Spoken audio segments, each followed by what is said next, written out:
Transformer खराब झाल्यामुळे 8 ते 10 दिवस लाईन बंद होती.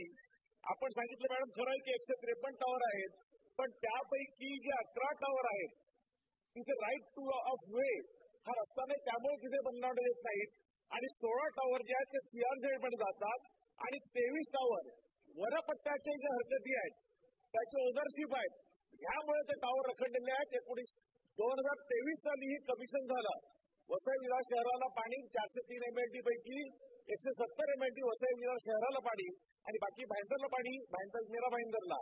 परंतु ते 2023 नोव्हेंबर म्हणजे जवळजवळ 18 ते 20 महिने 22 महिने झाले इथे काम अतिशय संथगतीने चालू आहे.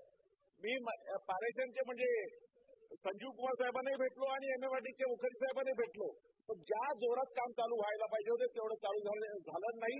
MSCB म्हणजे पारेषण आणि हे फॉरेस्ट वाल्याचं एक संपर्क केला पाहिजे, एकमेकांशी बोलून त्या टॉवरचा जो प्रॉब्लेम आहे फॉरेस्ट जागेचा तो आणि सीआरझेड संदर्भात यांनी तातडीने ही कारवाई केली पाहिजे. नंबर 1.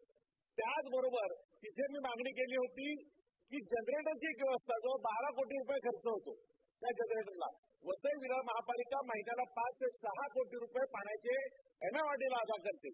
तर 10-12 कोटी रुपये खर्च करून जनरेटर येणार असेल तर नियमित पाणी पुरवठा या वसई विरार महापालिकेला निश्चितपणे होऊ शकतो.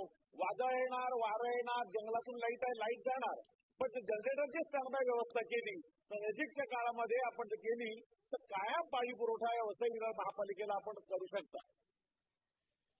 अध्यक्ष महोदय, या ठिकाणी वन विभागाची परवानगी आपल्याला एप्रिल 2024 मध्येच मिळालेली आहे आणि सीआरझेडची सुद्धा परवानगी आपल्याला 3/6/2025 मध्ये मिळालेली आहे. त्यामुळे हे काम लवकरात लवकर होईल आणि जनरेटरची व्यवस्था पाण्यासाठी करण्याची आपण जी सूचना केलेली आहे त्यावर विभागाची चर्चा करून निश्चित त्यावर निर्णय करण्यात येईल.